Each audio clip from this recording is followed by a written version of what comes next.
And welcome to our pre-match press conference to preview our FA Cup tie with Manchester United, and we'll start off with dinner at Sky. Frank, the last away game was obviously a positive point at the Etihad, so how do you compare the challenge of going to Old Trafford in the Cup?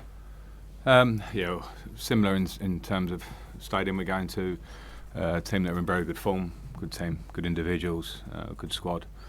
So there's comparables in a sense of we'll have to be as diligent, as organised, and have the same work ethic and stick to that through the game as we had at City to give ourselves the best chance.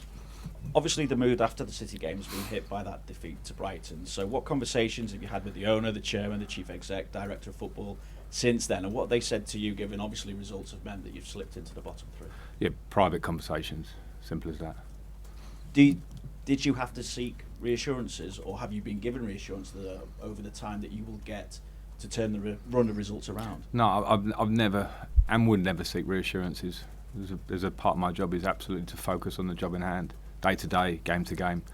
And that's an absolute reality of it. I don't need reassurances. I come to work to try and improve a little bit every day. You know, myself, the team, the squad, and everything. So I'm not hunting around for any reassurances.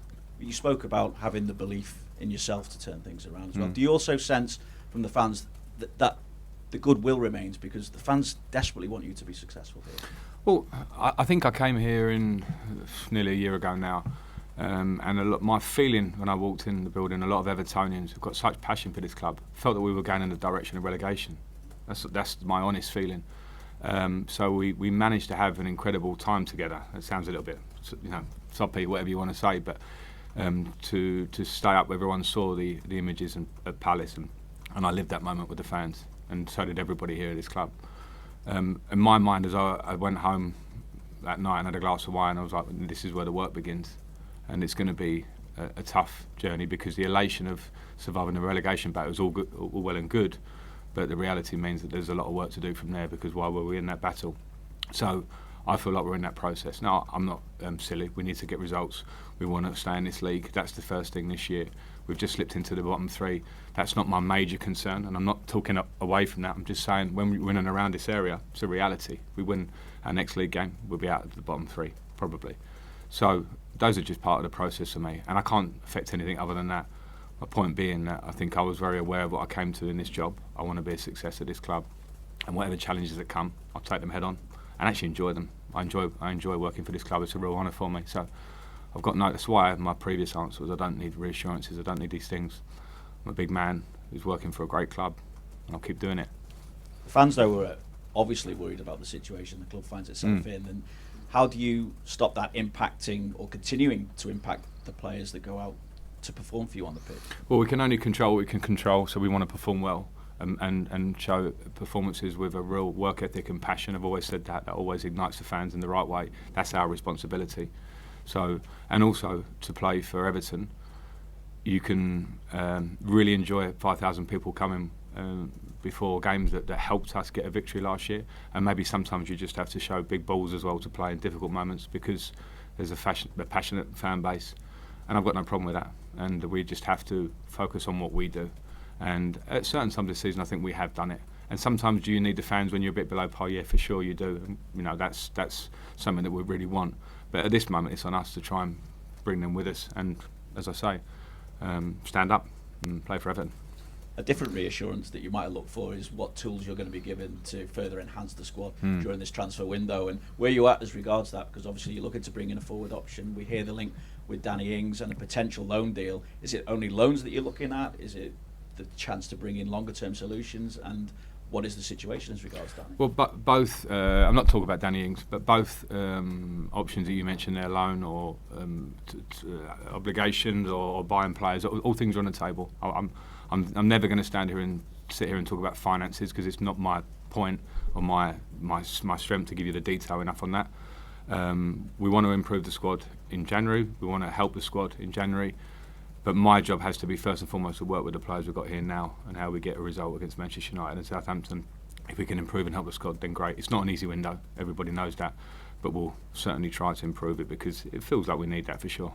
Just finally for me, Frank, can you give some context as to how difficult it is for the club to move in this transfer window? I'm not necessarily talking about finances, but obviously the difficulty in attracting players at the moment, because fans will look at it and say, we know we needed a forward option, and we could, in theory, have put a deal in place ready to go for the 1st of January, and obviously that hasn't happened. On who? On any potential target Yeah. is what I'm thinking. Yeah. Other clubs have been able to put deals in place. It's just Yeah, I mean, I don't know any other club situation. The context of it is probably a post-World Cup transfer window where maybe some players, some agents, there's a lot of different things that come into play in this window. And all the things you just mentioned, Derek's a good point, because, you know, people from the outside might go, why are you not doing this? We have to look at the best solution, was viable solutions. And of course, from my point of view, I want those solutions because it will help me become a better manager. And they will help us maybe have more competition or get some results that we maybe haven't quite been able to get. Those are the rules of football sometimes. It's the importance of recruitment. So there's no coming away from the fact that it's a huge deal for us. But also we've seen maybe in previous times that we've made decisions like that haven't gone right, and they can also have a negative effect. So we have to be balanced about it. Thanks, Frank. Good luck. Thank you. Thanks, Vinny. We'll go to James at Radio Merseyside. Frank, what's the response been like from the players in the dressing room, particularly after Tuesday night? It's been good. It's been good considering it's a tough night, because 3 goals in 6 minutes, you know, completely affected the stadium, and understandably, and the players, because they're humans, and it's a tough night. I've been in them as a player in relative ways myself, and there's no beating around the bush after that. So yesterday it wasn't a nice feeling for anybody, just on a purely football sense. You don't want to lose games, but I also have to give some to reality to the situation, and I look around and I watch a similar type game unfold last night. I watched from my sofa watching Crystal Palace against Tottenham. I watch a lot of teams around us that go away and have some of these results this season. We've seen, and Brighton, for instance, have beaten Chelsea well this year, went to Manchester United, and all these things. We can't disrespect them, and we should never get ahead of ourselves, or we think that we're not beatable if we don't get it right. So I think the reality is we have to compare why Man City looked like it did in terms of the diligence of the performance on pitch, and then find the reasons why Brighton looked different, and just deal with that. And I think the players, to be fair, have had a good reaction on that point. And going into the Manchester United FA Cup tie, we saw you make changes for the Bournemouth game in the League Cup, so will it be a similar sort of approach when it comes to team selection this weekend? Yeah, that was a different situation, because we had a lot of players that were pushing to play, and they had to come in and try and show that they deserved to play more regularly. And we had 3 games in a week, and we came off the back of 4 injuries against Leicester. So I had to make changes in that game for different reasons. This game is different. We don't play afterwards until Southampton 9 days later. So that would affect my selection. Without saying it's a free hit this weekend, is it a good thing in the sense you don't have a Premier League game and it's a chance to concentrate on another competition? I don't see it that way. The FA Cup is a competition of pride for Everton in its history, and for me in my history.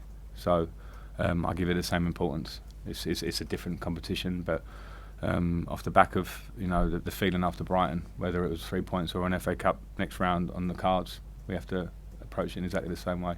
And lastly from me, what have you made of Ellis Sims' condition since he's been back, and just into your thinking of recalling him from Sunderland? Yeah, it's another attacking option for us, who's a player that is ours, you know, so it was relatively easy in that sense. He's ours to have and be competitive in the squad. He now needs to show in training and at this level, you know, it's the Premier League, and he's had a good loan and now showed that he's worthy of coming in and affecting games for us. So he's just back recently, so we hope to see that. Thank you. Thanks, James. We'll go to Alistair at the BBC. Hi Frank, can I just check on team news, particularly with Nathan Patterson and his injury the other night? He's out for 6 weeks, unfortunately. It's a medial ligament injury. Okay. Did he have a scan this week, is that right? Yeah.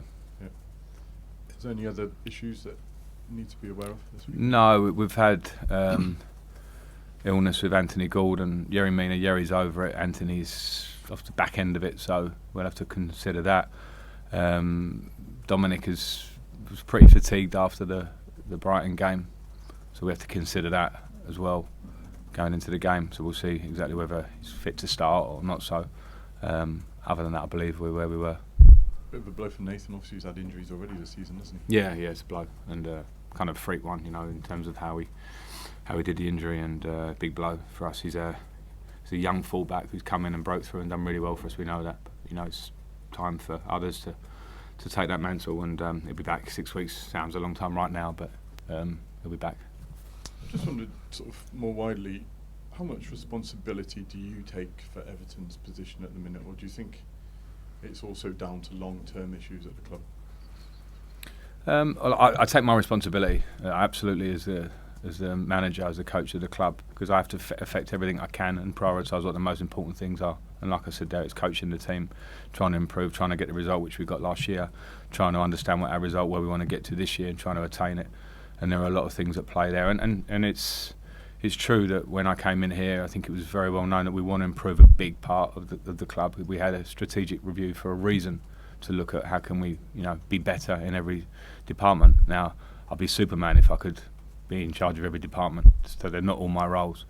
So I know what my responsibility is. I can't give you a number. I can't gauge it against everything else. We know there's a lot of work to do, I think, on and off the pitch, to try and be better in every way. I think that's what great clubs and great, companies do. And we have to keep working on that. And that will be a process. And I feel strongly about that. I don't know where we should finish in the league this year, what exactly it should look like. But what we know is that to get back to where we really want to be, that will be a process. And my responsibility for that I'll take head on, no problem. In terms of January as well, do you have money to spend? Is there, I know there's a willingness to bring people in, but given the financial situation at the club in recent times, do you have money to spend in order to improve the squad? Yeah, we have a budget to spend, but as I mentioned, we may look at loans as well, and we have to look at, can we bring in a player to impact us now, because that's what we want and we need, but also not to bring in players that become our players that are not the right move for Everton or for our squad to help us and improve us. So that's a process we have to go through to make sure we don't make those mistakes. And that doesn't make it easy. It's not a big market at the minute, particularly at the top end of the pitch. It's always the hardest market to find people that will come and deliver for you. But we have to work our best way to try and do that. And you mentioned earlier, obviously, Everton in the bottom three now. They were there at times during the course of last season as well. There's obviously an ongoing issue in terms of the club's form and the results. What more do you need in order to get better results?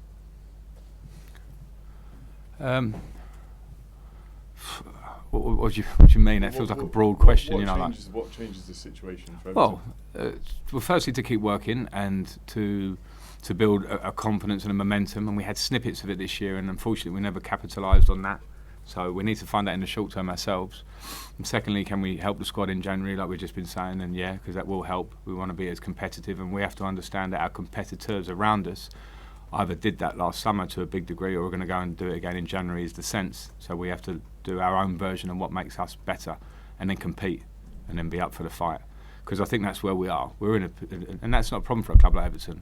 Maybe being up for a fight can bring out the best in a club and bring it together. It certainly did last year. And I think just an understanding of what we're doing in being up for a fight will be the first steps. So if that's the main answer, then that's it.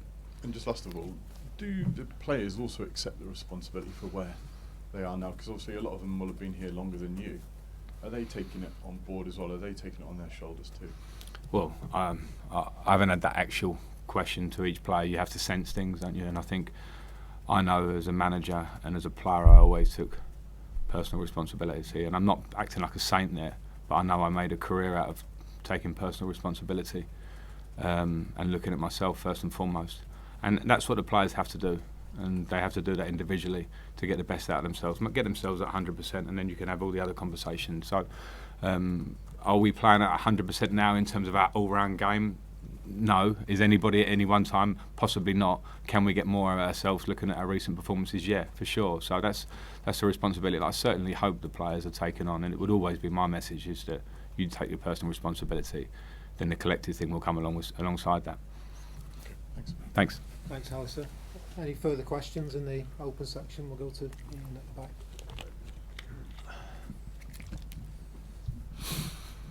Just one, if I can. You talk about that process, just following on from Alistair's questions. You've been here 11 months. Have you seen an improvement in that time?